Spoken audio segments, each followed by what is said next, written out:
Bueno, ya el régimen de Nicolás Maduro le sopla el viento de la guerra de Ucrania favorablemente. Estados Unidos necesita asegurarse suministro de petróleo de Venezuela y ambos países negocian reabrir las exportaciones. ¿A cambio de qué? De ir retirando las sanciones.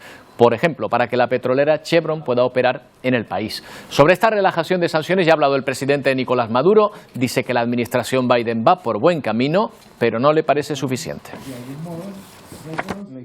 Las licencias dadas por el gobierno de Estados Unidos, las que se conocen y las que no se conocen, van en el camino correcto, aunque no son suficientes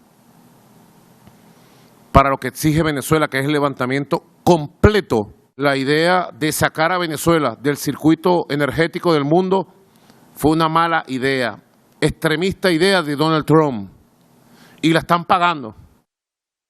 José Enrique León Viedma es profesor universitario de la Universidad de los Andes y es doctorando en la Universidad de La Laguna, experto en energía y en Venezuela. ¿Qué tal, José Enrique? Buenos días. Hola, Roberto. Buenos días. Bueno, Venezuela tiene una de las mayores reservas de petróleo del mundo. Sin embargo, no es de los mayores exportadores de esta materia. ¿Por qué? ¿Por qué se da esta paradoja? Bueno, desde 1945 Venezuela ha perdido algunos escalafones, ¿no?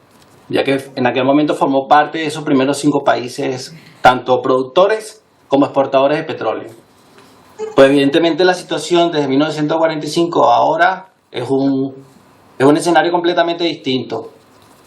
La energía, pues, ha servido para el crecimiento de los países occidentales, básicamente. Y estos países con grandes reservas, como el caso de Venezuela, pues siempre ha estado allí.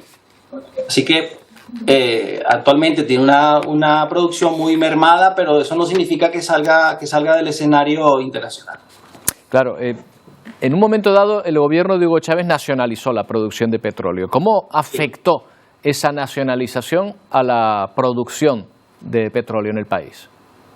Pues bastante, yo diría que significativamente. Aunque Venezuela siempre tuvo un esquema desde la década del 70 del siglo pasado, cuando se hace la primera nacionalización de toda la industria, digamos que en esa época también hubo una bonanza en los precios petroleros, que originó unas inmensas reservas, en tanto monetarias como económicas para el país. Y ese esquema de la década del 70 se repite con el gobierno de Hugo Chávez. Yo creo que más bien lo profundiza, ¿correcto? Veníamos de un esquema de apertura petrolera de los años 80-90 y a principios de siglo el presidente Chávez dice no apertura petrolera, vamos ahora a un esquema de empresas mixtas, en donde el gobierno conservaba el 60% de la participación y las empresas privadas pues mantenían el 40%. Eso cambió el esquema por completo.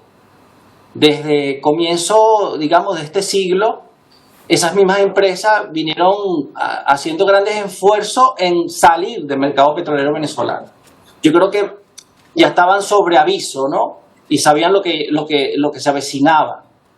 Había mucha turbulencia política. En los primeros años del presidente Hugo Chávez no se sabía si iba a ser muy socialista, menos socialista o liberal.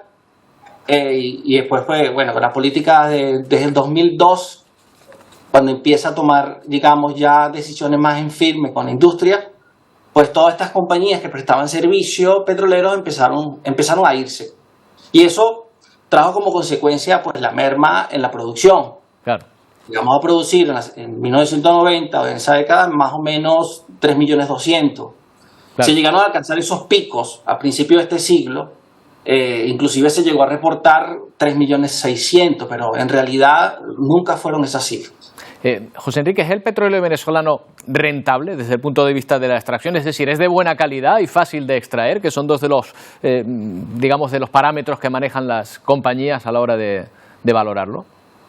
Vale, muy buena pregunta. Fíjate, el petróleo venezolano, que el siglo pasado era un petróleo muy vendido, un petróleo en Bonnie Life, que tenía unos costes de refinación más o menos a estándares internacionales, pues esa producción de crudo liviano desaparece o se agota más o menos en la parte norte occidental del país, básicamente en el estado Zulia, y se empiezan a llevar todos los refuerzos de exploración, producción en el área, digamos, más al sur de Venezuela, en la faja petrolífera del Orinoco. Es un petróleo pesado, extra pesado, que tenía ventajas y desventajas, o presenta ventajas y desventajas, mejor dicho. Es decir, primero, ya estaban las refinerías en Estados Unidos y en Europa a principios de este siglo preparadas para procesar este tipo de crudo. Refinarlo. Sí. Y aunque el coste era alto, pues ya estaban acondicionadas. Pues evidentemente necesita más diluyente, necesita más petróleo liviano y otros componentes químicos para refinarlo.